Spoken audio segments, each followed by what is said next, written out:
করে আমাদের আশঙ্কা যে সেই সময়টায় তারা কোনো ইঞ্জিনিয়ারিং করার চেষ্টা করেছে, এবং তাদেরকে প্রতিপক্ষ তারা ওখানে মানুষজন নিয়ে গিয়ে চাপ প্রয়োগ করেছে। কি একটা অবস্থা, মানে একেবারে এই ভোট কেন্দ্র ঘেরাও করেছে। আসলে এটা আমাদের এই সংবাদ পেয়ে মজলুম আমাদের লোকজন সেখানে গেছে। আল্লামা মামুনুল হক সাহেব তাকে এরকম ভাবে চক্রান্ত করে তার উত্তীর্ণ হওয়াকে আটকে দিল এ দেশের প্রশাসন এবং এ দেশের বিএনপি যারা ছিল।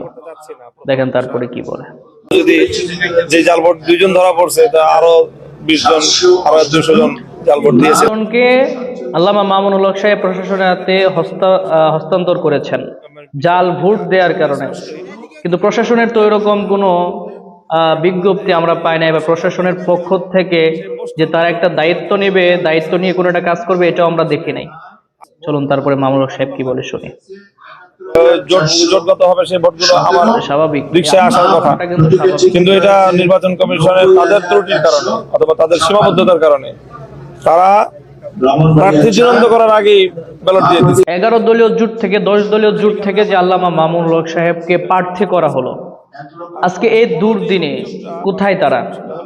যে জামাত মামুনুল হক সাহেবকে মনোনীত করলেন, প্রার্থী দিলেন, আজকে এই দুর্দিনে এই অবস্থাতে জামাতের পক্ষ থেকে কোনো বিজ্ঞপ্তি আমরা পাই না এখন পর্যন্ত। তাদের কোনো নেতা কর্মী, তাদের কোনো কর্মী মামুনুল হক সাহেবের আশেপাশেও নাই, প্রমাণ তাও দেখেন আপনারা।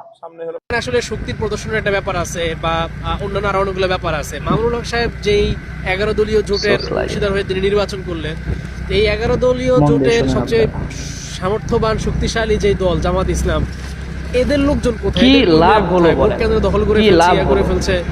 আপনারা একজন প্রার্থীকে যদি সাপোর্ট দিতে না পারেন, এখানে যদি মামুনুল হক সাহেব সম্পূর্ণ সাপোর্ট পেত, নিঃসন্দেহে ভোট অনেক বেশি পেয়ে আল্লামা মামুনুল হক সাহেব পাশ করতেন, অনেক বেশি পেয়ে পাশ করতেন।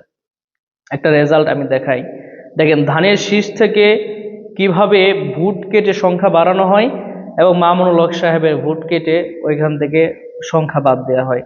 এগুলো তো এখন সুস্পষ্ট পাবলিকের সামনে। বর্তমানে মিডিয়ার যুগেও কি এসে এরকম দুর্নীতি মানুষ করে? মানুষ কি বোকা? মানুষ এত বোকা না।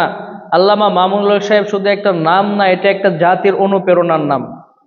64 জেলার থেকেও নির্বাচন হলেও সকলের দৃষ্টি ছিল মোহাম্মদপুর 13 আসনে মামুনুল হক সাহেবের সিটের উপরে। আর সেই সিটের মধ্যে যখন, সেই আসনের মধ্যে যখন শকুনের থাবা পড়ে যায়, এখানে আসলে কোনো কিছু করার থাকে না।